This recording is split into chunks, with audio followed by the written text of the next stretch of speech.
Okay, mayong mudto na usab kanatong tanan Luzon, Visayas, Mindanao, mayong mudto Philippines, mayong mudto world, mayong mudto universe. Ano usab kita manghigalan dinhi nga atong tulumanon sa kahanginan Sion a Catechesis on Air. Adlaw karon nga Miyerkules, no?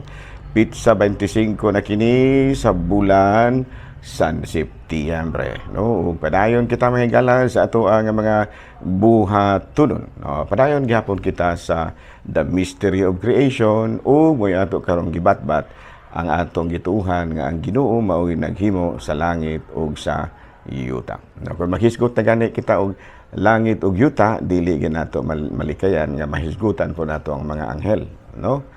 Matud pa ang atong pagtuo nga aduna gi anghel is a truth of faith, you know.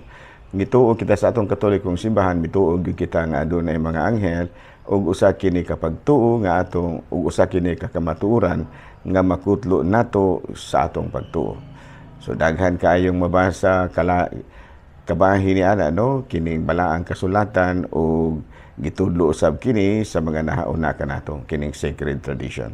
Kung si San Agustin sa Hippo, mo'y atong pasultihon, ang pulong anghel usa kini kakatungdanan o office apan dili gyud ang ilahang pagkasila, no? Dili the word angel is an office and not its nature, no? Kay kun atong tan-awon, mga ordinaryong espiritu lamang ang mga anghel, apan aduna lang sila gitawag og katungod o tahas nga gihatag ni Kristo, no? Mana sa gihatag sa Dios, no? Mana nga ordinaryo ra nga espiritu, no? Pero tungod kay aduna may tahas nga gihatag sa Dios, nahimo silang mga anghel, no? Muna atong mabasa mahigala sa Mateo kapitulo 18 bersikulo 10. Si Jesus na kanayon, matngunin ninyo nga dili kamo magtamay bisag usa ni ining mga gagmayng bata nga nagtuo kanako kay sultihan ko kamo nga ang ilang mga anghel atua kanunay sa atubangan sa akong amahan didto sa langit.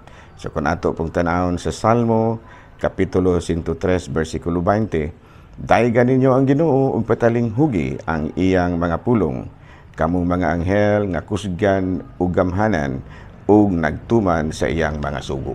Ayan, no? Sa ato pa may mga sugo ang anghel. So ordinaryo lang ang espiritu, pero tungod kay aduna may mga sugo nga ilang gituman, nahimo silang mga anghel. Ari kita sa atong pamalandong.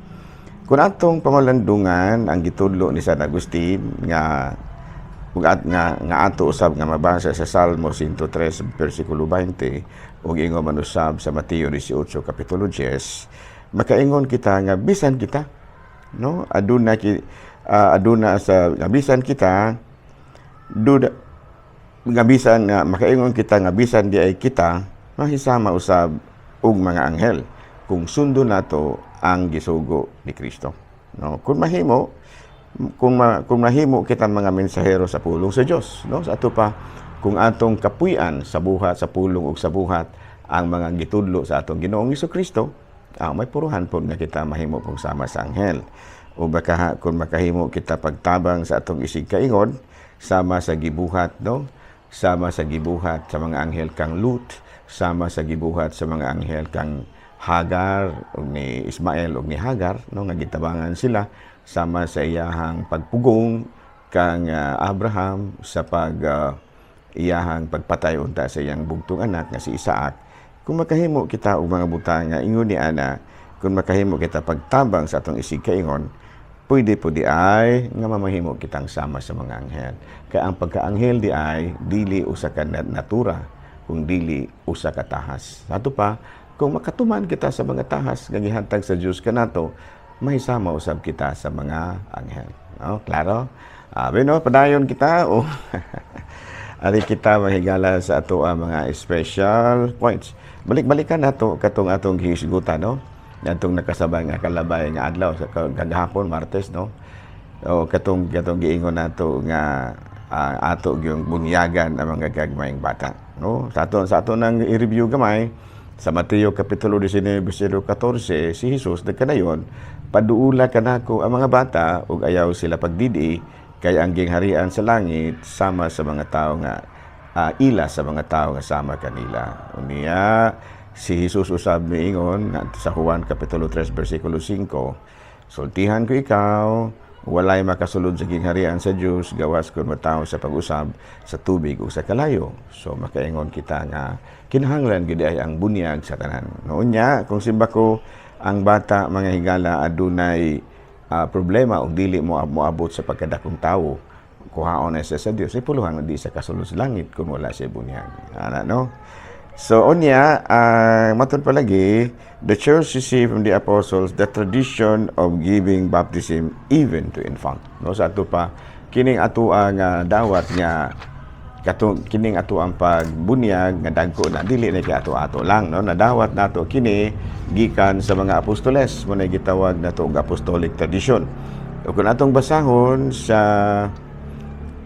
ikaduhang sulat ni San Pablo ngadto sa taga Tesalonica kapitulo 2 bersikulo 15, busa mga igsuon, barug kamo nga malig-on ug pabilin diha sa mga gikabilin nga pagtulunan ug pamatasan nga among gitudlo kaninyo pinaagi sa wali o sa sulat. O sa ato pa ang nagtudlo gyud originally nagtudlo niining apostol kining infant baptism mo biyag yun ng mga apostoles. So muna nga igo ra sa tang nidawat ini. Unya sigon sa atong nasabtan, sigon sa atong nakatunan gikan sa Catholic teachings, ang initiation right into the community of faith. Ang bunyag maoy nagpahimo kanatong membro sa katawhan sa Dios. Unya ang bunyag naghinlo sa sala sa tawo nga original sin ug prerequisite kini sa pagdawat sa uban nga mga pagtulunan sa kumpisal, kumpirmasyon o pangumunyon. No, sa ato pa, kung wala kay bunyag, dili pa ka pwedeng makumpisal, dili pa ka pwedeng magpakumpirma, dili pa ka pwedeng mangalawat. So kinahanglan nga atong bunyagan ang mga bata sa gamay pa kay prerequisite man kini sa ubang sakramento. Prerequisite meaning dili ka makadawat sa usa ka sakramento kung dili nimo unang dawaton kini. Okay? Bueno, dinhin na lang muna kita kutob. Ako lang kinigihapon ninyong ubos nga alagad Reverendo Padre Edwin Cartimia Acab. Manamilit na usab kaninyo ug manalangin kanato ang Dios makagahong tanan, Amahan, Anak, Espiritu Santo. Amen.